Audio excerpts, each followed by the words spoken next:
Moms and dads, listen. You're not the problem, but you are part of the solution. And this podcast is here to help you reach with your troubled child. Known as the Teen Whisperer, Jason Clopton counsels young adults and has a proven track record of reaching kids when parents can't. Listen and take notes. This show will help you figure out what's bugging your baby and build a bridge to a better relationship with your kids.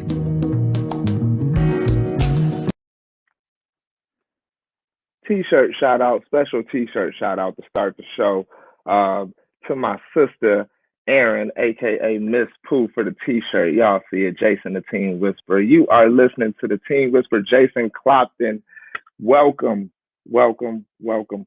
Got a good show for you guys today. Really want to talk about how folks are prioritizing a new value, something, and I think this, I want to say new because this isn't something that we've always shown as a society that we value, and that's mental health. Big shout out to Liz Cambage and what she did, in terms of prioritizing something that she values. And y'all know, y'all heard me talk about values before, right? Values are the things that are most important to us. So big shout out to Liz Cambage for showing how to prioritize her values, right? And what she values is her mental health. Now, let's talk about priorities and values first before we dig in there, right? Priorities versus values, right? We see that mental health hasn't always been something that our society values, right? We see that in terms of a lack of resources in specific places like schools, right? In jobs, in communities, especially low-income communities, right? In communities of color. So really starting to see mental health be valued in the way that it's being valued, especially by our most influential people.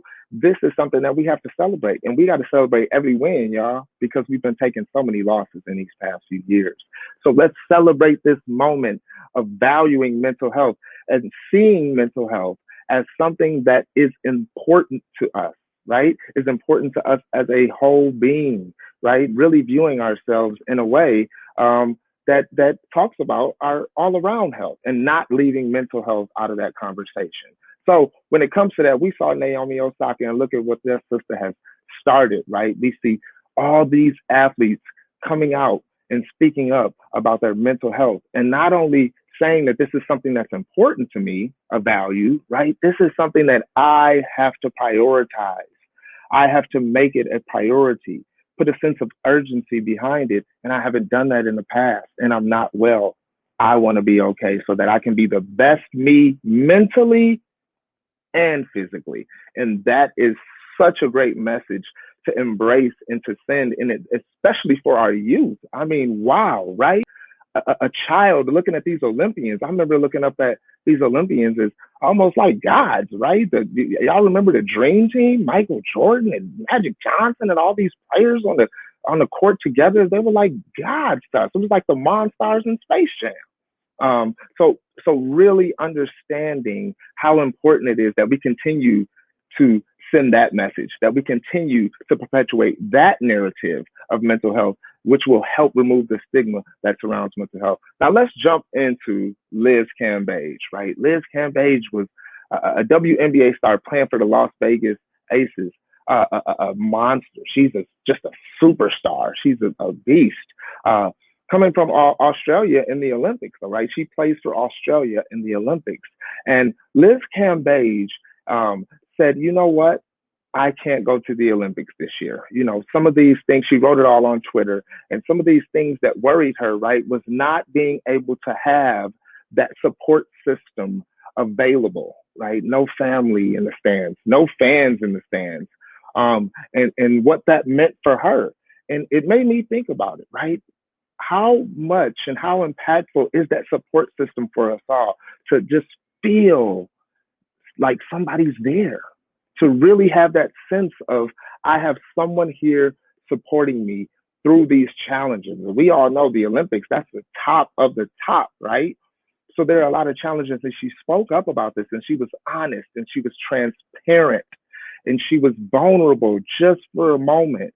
And it's okay, right? It's not as scary as we think it is, because we put so many different negative narratives and spins on what it means to be vulnerable in these spaces, right? A sign of weakness, right? This, especially as an athlete. So really allowing herself to open up and not have to always present herself as strong, but to say, yes, I have my moments of weakness and I'm going to deal with them so that I can be the best me that I can possibly be on the largest stage, right? And that's, again, something we have to embrace, something that we can take and say in our households, how are we supporting our children to be the best self that they can be when they step foot out the door every single day? How can we help our children see mental health as a value, right? Something that should be, and it is very important to them, right? And then not only seeing it as a value, as something that's important to you, but how do we prioritize this, right? How do we prioritize mental health and our mental well-being in our daily lives, in our lifestyle? It's something that needs to be discussed. It's something that we can discuss. And here are some live, concrete examples for you to use with your children when you're having these discussions. Naomi Osaka started this thing, and there are more athletes that we see speaking out saying, I'm not going to be able to attend the Olympics. No fans in the stands. That worries me, right? And Liz Cambage talked about panic attacks recently, not being able to sleep. She was able to recognize those symptoms. So when you see those things, let those things help you spark conversation with your child about how they can not only prioritize their mental health, but see it as something that's important and a value.